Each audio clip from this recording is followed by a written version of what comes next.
श्री नवनाथ कथासार अध्याय 19. आपण आत्तापर्यंत कानिपनाथाची हकीकत पाहिली. अरण्यात त्याला भेटलेल्या गोरक्षनाथाची हकीकत आता आपण पाहू. अरण्यात दोघांनी एकमेकांना त्यांच्या गुरुची ठिकाणे सांगितली होती. यावरून कानिप गुरु जालंधरांना भेटतो, तर गोरक्षनाथ कानिपनाथाने सांगितल्याप्रमाणे मच्छिंद्रनाथांना शोधण्यासाठी अनेक प्रदेश ओलांडत श्रीराज्याच्या दिशेने जातो. एकदाचा तो श्रीराज्याच्या सीमेवर पोहोचतो तेव्हा त्याच्या मनात विचार येतात. आपले गुरु मच्छिंद्रनाथ श्रीराज्यात मोठ्या विलासात आहेत. ते आपल्याला ओळखतील का? मी आल्याचे कळताच श्रीभोग घेण्याची त्यांना लाज वाटेल. त्यासाठी ते माझा घात करायला सुद्धा कदाचित तयार होतील. आसक्तीच्या लोभापायी माणूस कुठल्याही थराला जाऊ शकतो. ते गुरु असल्यामुळे योग विद्येचे कौशल्य दाखवून त्यांच्याशी लढणेही योग्य नाही.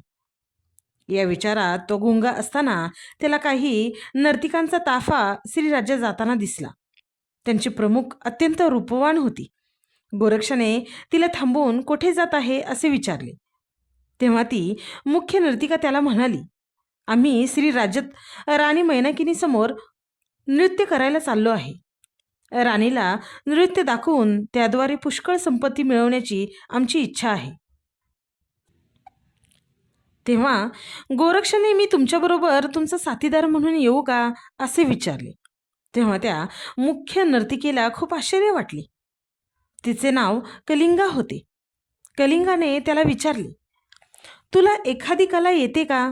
तेव्हा गोरक्षाने ताबडतोब उत्तर दिले, मी गायन करू शकतो, मृदुंग वाजवू शकतो, काहीही करू शकतो. गोरक्षाचे उत्तर तिच्या मनाला पटेना. तेव्हा ती म्हणाली, तुला गाता येते, वाजवता येते असं म्हणतोस, तर येथे प्रथम तुझी कला दाखव पाहू. गोरक्षही त्या गोष्टीला तत्काळ तयार झाला. तो म्हणाला, तुम्हाला चमत्कारच दाखवतो, बसा तुम्ही. त्या नर्तिका गोरक्ष कोणता चमत्कार करतो हे बसून पाहू लागल्या.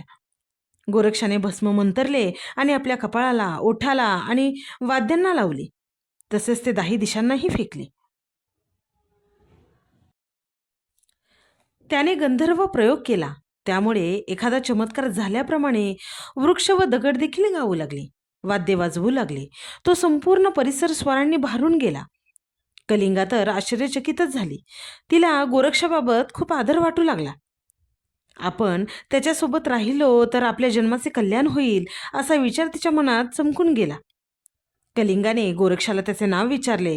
तेव्हा त्याने पुरवाडा असे खोटे नाव सांगितले. आपण जर खरे नाव सांगितले तर नाहक कटकटी निर्माण होतील असे त्याला वाटले. गोरक्ष तिला आपले नाव सांगितल्यानंतर पुढे म्हणाला, मी वैरागी आहे. संपत्ती, त्याचप्रमाणे विषय सुख देखील मला नको. एक वेळ जेवायला मला मिळेल की पुरे आहे. तेव्हा कलिंगा त्याला म्हणाली, तुझी तेवढीच गरज असेल तर ती निश्चित भागेल. कलिंगाने त्याला आपल्याबरोबर येण्याची संमती दिली. मात्र तिने त्याला स्पष्टपणे सांगितले, हे श्रीराज्य आहे. येथे तुला या पुरुष वेशात येता येणार नाही. मारुतीच्या प्रभावी भुभुकारामुळे येथे पुरुष लगेच मरतात. त्याच्या भुभुकाराने स्त्रियांना गर्भ राहतो. त्यांना देखील फक्त मुलगी झाली तर ती जिवंत राहते. मुलगा झाला असेल तर तो अजिबात जगत नाही. ते ऐकून गोरक्ष तिला म्हणाला, मारुतीचे मला अजिबात भय वाटत नाही. तुम्ही अजिबात काळजी करू नका. माझे योगबळ त्याच्यापेक्षा अधिक आहे. त्याने श्रीराज्यात प्रवेश करण्यापूर्वी वज्रास्त्र, स्पर्शास्त्र, मोहनास्त्र व नागास्त्र या 4 अस्त्रांचा आपल्या संरक्षणासाठी सीमेवरच प्रयोग करून ठेवला. चीनापट्टण या श्रीराज्याची सीमा ओलांडल्यानंतर लागणाऱ्या पहिल्या गावात त्यांनी मुक्काम केला. रात्र झाली, सर्वजण झोपलेले होते. चंद्र उगवला होता. अशा चांदण्या रात्री मारुती श्रीराज्यात भुभुकारासाठी येत होता. मारुती सीमेवर येताच गोरक्षनाथाने योजलेल्या 4ही अस्त्रांचा तो शिकार झाला. वज्रास्त्र छातीवर आदळल्यामुळे तो खाली पडला. स्पर्शास्त्रामुळे तो त्याच अवस्थेत जमिनीला चिकटून राहिला. त्याला कोणतीही हालचाल करता येईना. मोहनास्त्रामुळे त्याला आपण कशासाठी आलो आहोत याचा विसर पडला. नागास्त्रामुळे त्याच्या हातपायांना विळखा पडून त्याचा जीव मेटाकुटीस आला. आपली ही अवस्था कुणीतरी महापराक्रमी योगानेच केली असावी. आपली सुटका यातून होणे अवघड आहे. प्रभू श्री रामचंद्र यातून काहीतरी मार्ग काढतील असा विचार मारुतीच्या मनात आला. मारुतीने लगेच श्रीरामाचा धावा सुरू केला. मारुती संकटात सापडल्याचे रामाच्या लक्षात आले. तत्काळ ते तेथे प्रकट झाले. त्यांनी इंद्रास्त्राने वज्रास्त्र, विभक्ताने स्पर्शास्त्र, विष्णूच्या रूपाने मोहनास्त्र आणि गरुडास्त्राने नागास्त्र दूर केले. त्यामुळे शुद्ध हरपलेला मारुती सावध झाला. मारुतीने समोर प्रभू श्री रामचंद्रांना पाहिले. आपल्याला त्यांनी संकटातून वाचवल्याचे लक्षात येताच त्याने त्यांना साष्टांग दंडवत घातला. मारुतीने रामाला विचारले, हे इतके प्रभावी अस्त्रबळ कोणत्या योग्याचे असावे? श्रीरामाने अंतर्ज्ञानाने जाणून घेतले आणि मारुतीला नवनाथांपैकी हरी अवतार असणाऱ्या गोरक्षनाथाचे हे योग सामर्थ्य असल्याचे सांगितले. शिवाय तो श्री राज्यातील सीमेवरच्या चिनापट्टण गावात मुक्कामी असल्याचेही सांगितले. तेव्हा मारुतीने प्रभू श्री रामचंद्रांना विनंती केली की मच्छिंद्रनाथाला तो घेऊन जाण्यासाठी आला असेल. तसे न करण्याचे त्याच्याकडून गोड बोलून तुम्ही आश्वासन घ्यावे. श्रीरामाने तसे करण्यासाठी मारुतीला होकार दिला. लगेच राम मारुती या द्वयीने शास्त्रे जाणणाऱ्या ब्राह्मणांची रूपे घेतली आणि चिनापट्टण गावात ते आले. सर्व झोपले होते, मात्र गोरक्ष एकटाच गुरुस्मरण करीत जागा होता. तो मच्छिंद्रनाथ नावाचा जप करीत आनंदाने बसून डोलत होता. श्रीराम मारुती हे दोघे ब्राह्मण वेशात तेथे गेले. त्याला नमस्कार घालून दोघेही जण बसले. श्रीरामाने गोरक्षच्या अंगी असणाऱ्या दया, क्षमा, शांती, विरक्ती, विनय, ब्रह्मस्थिती, निर्वैरीपणा इत्यादी गुणांची खूप स्तुती केली. तेव्हा गोरक्षाला आनंद झाला. तो म्हणाला, अहो सज्जन ब्राह्मण हो, मी स्वतः एक वैरागी आहे. मी आपल्यासाठी काय करू शकतो ते निसंकोचपणे सांगा. तेव्हा प्रभू श्री रामचंद्र म्हणाले, आम्ही याचक आहोत. तू न नाकारता आम्ही मागू ते देणार का? तसे वचन दिले तर आम्हाला काय हवे आहे ते आम्हीच मागतो. गोरक्ष हा चाणाक्ष होता. त्याने वचन देण्याऐवजी प्रथम विचार केला. त्याच्या लक्षात आले की स्त्री राज्यात पुरुष येऊ शकत नाही. आलेला पुरुष जिवंत राहू शकत नाही. त्यातूनही आपण सीमेवर पेरलेल्या 4 अस्त्रांमधून कोणीही सुटू शकणार नाही. देवतासुद्धा त्यात अडकतील. तर मग हे दोघे ब्राह्मण इतक्या रात्री येथे येऊन माझी स्तुती कशी काय करू शकतील? यांना माझ्याकडून वचन कोणते आणि कशासाठी हवे आहे?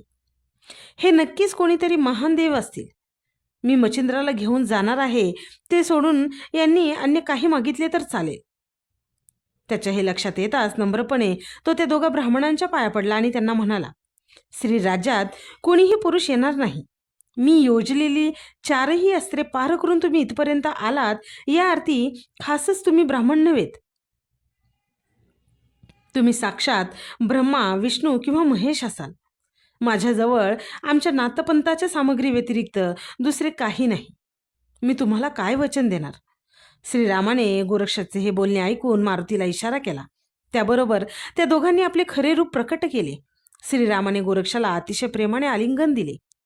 श्रीराम त्याला म्हणाले, गोरक्षनाथ, श्री राज्याची राणी मैनावतीने या मारुतीकडून वरदान मिळवले. मच्छिंद्रनाथांना श्रीराज्यात पाठवण्याचे, मैनावतीशी संसार करण्याचे वचन घेतले आहे. त्यामुळे तू येथून त्यांना परत नेऊ नये अशी मारुतीची इच्छा व विनंती आहे. ते ऐकून गोरक्ष त्या दोघांना म्हणाला,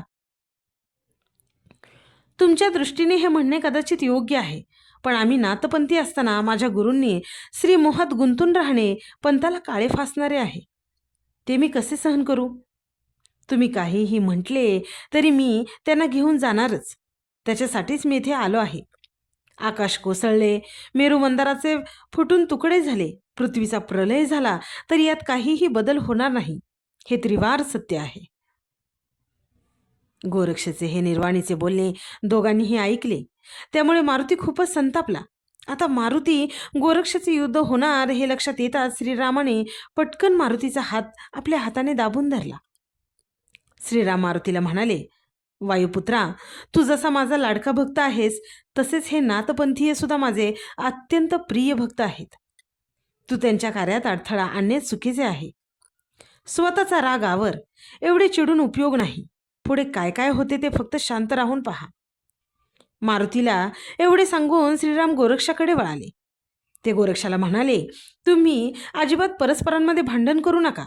मी आता परत जातो. ते ऐकून गोरक्ष भारावून गेला. तो वंदन करून श्रीरामाला म्हणाला, हे प्रभू श्री रामचंद्रा, मी 4 प्रभावी अस्त्रे पेरून तुझ्या भक्ताला अडविले, ही माझी चूक झाली. मला क्षमा करावी. माझ्या अस्त्रांचे निराकरण करण्यासाठी स्वतः आपल्याला कष्ट पडले, त्याबद्दल मी आपली क्षमा मागतो. गोरक्षाच्या या विनयशीलतेमुळे श्रीरामाने पुन्हा एकदा त्याला आलिंगन दिले. गोरक्ष व मारुती या दोघांचाही निरोप घेऊन ते आपल्या स्वस्थानी परत गेले. फलश्रुती. या अध्यायाच्या नित्य पठनाने वा श्रवणाने परमानंदकारक मोक्षप्राप्ती मिळेल.